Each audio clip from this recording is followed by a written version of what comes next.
Hi everyone, I'm Dr. Roman Hunter, and today we're going to be talking about manual muscle testing, otherwise known as MMT. Now, MMT has 6 grades, from grades 5 to 0. Grade 5, otherwise known as normal, is when the person is able to complete full range, or in other words, throughout the available range of motion, and is able to hold against maximal resistance. The muscle is able to hold against maximal resistance. For grade 4, otherwise known as good, is when the person is able to complete the full range or the available range of motion and is able to hold against moderate resistance. So if you were to apply maximal resistance and the person breaks, that would be a grade 4, right? So it's just moderate resistance.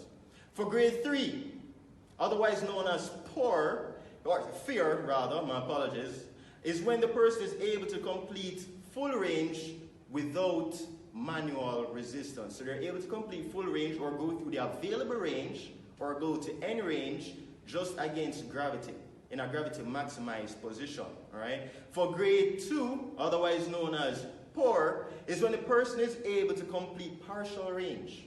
They're unable to complete the full range, just partial range, or you put them in a gravity minimized position and they're able to perform the full range in a gravity minimized position. All right. For grade 1, otherwise known as trace, is when the person just has a palpable contraction or a visible contraction. And for grade 0 is when there is no visible nor palpable contraction occurring in the muscle. And 0 is otherwise known as, you guessed it, 0. All right. So when performing MMT, you want to make sure that the body part is exposed. You don't want to have it fully clothed or you have bulky clothing over the area that will limit the range of motion, and you won't be able to see any visible muscle contraction occurring. So you want to make sure that the area is exposed and you drape them accordingly. All right. Now, in terms of, just before we go, I just want to also mention that for some joints there may be some arthritic changes that will affect the range. So the person may not be able to perform full normal range of motion just because of arthritic changes occurring within the joint itself. May also be due to capsular issues or some internal derangements occurring in the joint. So you allow the person to take the limb through the available range that they have within their capacity, through the available range, or you take them to the end of their range. They're able to take themselves to the end of their range, and you perform the test within their available range that they have. All right. So this is MMT, manual muscle testing, that we'll be talking about. Thank you very much. Today I have here with me Fasciae, and we're going to be doing manual muscle testing for hip abduction. That's MMT for hip abduction. The primary movers for hip abduction are the gluteus medius, the gluteus minimus, and the tensor fasciae latae. I'm going to be isolating these muscle groups for you soon. So we have the patient here inside line, okay? This is the position, the starting position for hip abduction.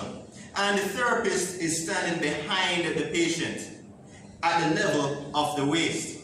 Now, you want to make sure that the bottom knee is slightly bent, just to provide a little bit of support. And we're going to just divide, we're going to separate the tensor fasciae latae from the gluteus medius and minimus. And how we're going to do that is we're going to bring the hip in a slight extension. So you're going to bring the hip into a slight extension. You want to make sure that the toes are facing forward and the knee is facing forward. There's no rotation occurring at it. You want to make sure it's in a neutral position. Alright? Now in this position, you're going to be using the other hand. This is the hand that we'll be using to stabilize and also for palpation. Alright? For stabilization of the pelvis and for palpation of the gluteus medius. So put the hip into slight extension and go ahead and lift that leg up to the ceiling for me. Lift, lift, lift. Okay, good. She's able to complete the full range. And I'm going to go ahead and apply resistance. Hold it there. Don't even push it down. Hold it, hold it. Don't even push it down. Good. So she's able to hold against maximal resistance. And that's a grade 5. And of course, a grade 4 will be against moderate resistance, or if she breaks with maximal resistance. And a grade 3 would be, go ahead and lift that leg up. She's able to complete the full range or the available range against gravity only. So this is manual muscle testing for hip abduction for the gluteus medius and the gluteus minimus. Now, before we go, I'm going to show you the position for the tensor fasciae latae. So you put the leg, you put the hip into a slight flexion, about 45 degrees flexion, and you're going to palpate the front, right, anterior lateral aspect of the hip for that tensor fascia latae. And you're going to be doing the same thing. Go ahead and lift that leg, and you apply the resistance. Same principle as before, but the only difference will be is just the position of the limb. For the tensor fascia latae, it's in the 45 degrees hip flexion, and for the gluteus medius and minimus, you put it into a slight extension to isolate those muscle groups. As it relates to the strength, sometimes a person can be really strong, so applying the resistance above the knee doesn't really work too well, so you want to lengthen the lever arm and make it a bit more challenging for the individual, so you apply the resistance distal leg or just above the ankle. If you're going to be doing two, then you do the one distal leg first, and then you move the way up to the one just above the knee. So it can be done both ways, one after the other, alright? But just make sure that the one is done first, distal leg.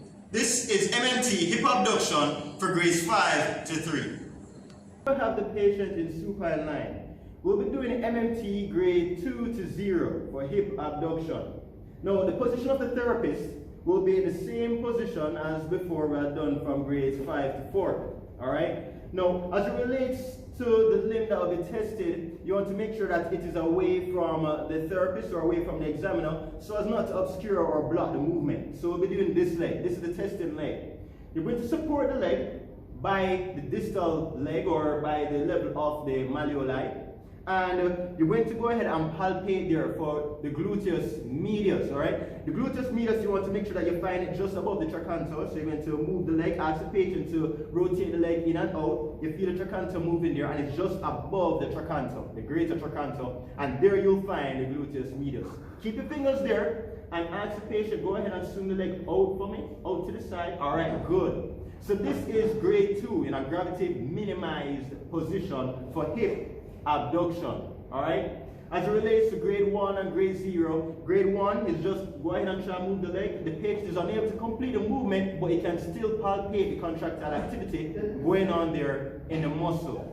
For grade 0, there is no contractile activity occurring and there is no movement occurring in the leg, and that would be a grade 0. Now, as it relates to the tensor fascia latae, you want to come forward a little bit, anterior lateral aspect of the hip, and you just go ahead and palpate. And same movement, moving the leg in and out. Same principle for the tensor fascia latae. It's just that the position of the fingers are a bit different.